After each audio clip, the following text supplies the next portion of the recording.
আসসালামু আলাইকুম, hello everyone. আপনাদের অনেকের আইডিতে বা পেজে ওয়াচ টাইম কমে যাচ্ছে, মানে দিন দিন কমে যাচ্ছে। সো ওয়াচ টাইম কমে যাওয়ার কারণটা কি আজকের ভিডিওতে আপনাদেরকে জানাবো। সো ভিডিওটি খুবই গুরুত্বপূর্ণ, কেউ স্কিপ করবেন না আর অবশ্যই ভিডিওতে লাইক করতে বলবেন না। সো মূলত আমরা যেভাবে ওয়াচ টাইমটা চেক করি সেটা আগে চেক করে নেবো, তারপর কেন আপনাদের ফেসবুক আইডিতে ওয়াচ টাইম কমে যাচ্ছে সে সম্পর্কে আপনাদেরকে জানাবো। সো রাইট নাও আপনারা আপনাদের ফেসবুক আইডিতে আসার পর প্রফেশনাল ড্যাশবোর্ডটা পেয়ে যাবেন। প্রফেশনাল ড্যাশবোর্ড পাওয়ার পর এই যে এখানে দেখতে পারেন প্রোফাইল রিকমেন্ডেশন অপশন, আপনাদের কাজ হবে প্রোফাইল রিকমেন্ডেশনে একটা ক্লিক করা। যখনই এখানে ক্লিক করবেন একদম নিচে দেখতে পারবেন আপনারা প্রোফাইল স্ট্যাটাস রয়েছে। সো আপনাদের কাজ হবে এখন এই প্রোফাইল স্ট্যাটাসে একটা ক্লিক করে দেওয়া।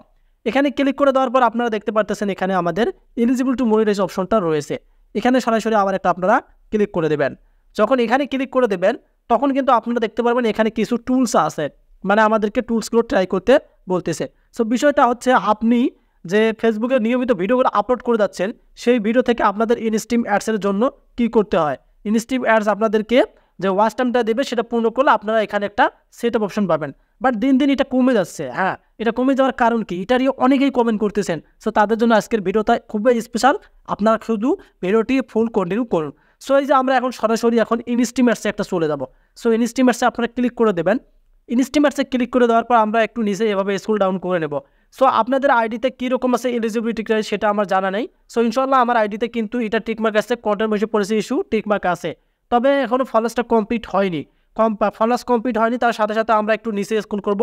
এই যে ওয়াচ টাইমটা দেখতে পারতেছেন, এই যে ওয়াচ টাইমটা আপনারা দেখতে পারতেছেন, এই ওয়াচ টাইমটা কিন্তু আপনাদের কমে যায় আবার কিন্তু বাড়ে। সো কমে আর বাড়ে এই দুইটা শব্দই কিন্তু আপনাদেরকে বুঝতে হবে।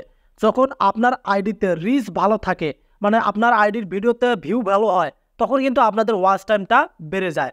সো কথাটা ভালোভাবে আপনারা বুঝুন, যখন আপনার ভিডিওতে রিচ ভালো হয়, এঙ্গেজমেন্ট ভালো হয়, মানে দেখা যায় মিলিয়ন মিলিয়ন ভিউ বা 500কে 600কে 700কে 800কে এক কথায় কে উঠে 100-র উপরে কে ভিউ আসে, তখন কিন্তু আপনাদের ওয়াচ টাইমটা বেশি বাড়ে।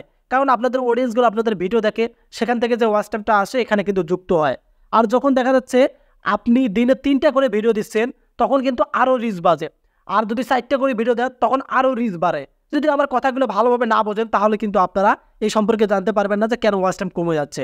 সো প্রথমে বললাম যে আপনার ভিডিওতে বেশি ভিউ হলে বেশি ওয়াচ টাইম বাড়বে, যদি ভিডিওতে কম ভিউ হয় তাহলে কম ওয়াচ টাইম বাড়বে। সো বিষয়টা হচ্ছে আপনাদের যে একটা ভুল করেন, ভুলটা হচ্ছে আপনারা কেউ দিনে একটা ভিডিও ছাড়েন, মানে রানিং যে আপনাদের সময় একটা আছে, ভিডিওর লিস্ট আছে, সেটা আপনারা বোঝেন না। দিনে একটা দিলে একটা দেবেন, দিনে 2টা দিলে 2টা দেবেন, দিনে 3টা দিলে 3টা দেবেন, এই রুলসটা মানেন না। আজকে একটা দিলেন কালকে 2টা দিলেন, আজকে 2টা দিলেন কালকে একটা দিলেন, এই যে আপ ডাউন করতেছেন, এই আপ ডাউনের কারণে কিন্তু আপনাদের রিচ বাড়ে আবার রিচ কমে, সেক্ষেত্রে ওয়াচ টাইমের কিন্তু প্রবলেমটা হয়।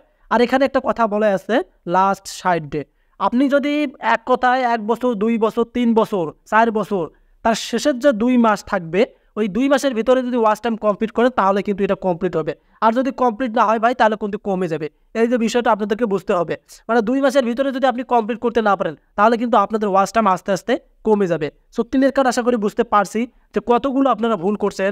অনেকেই আছেন দিনে 2টা ভিডিও আপলোড করেন, দেখা যায় যে তারপর কি হয় পরের দিন একটা ভিডিও আপলোড করেন, একদিনে 3টা আপলোড করেন, পরের দিন 4টা আপলোড করেন, এতে রিচ আপ ডাউন হয়, আপনাদের ভিউজ আপ ডাউন হয়, এই কারণে কিন্তু আপনাদের ওয়াচ টাইমটা কিন্তু কমে যায়। হ্যাঁ, ক্লিয়ার কাট আপনাদের বুঝতে হবে।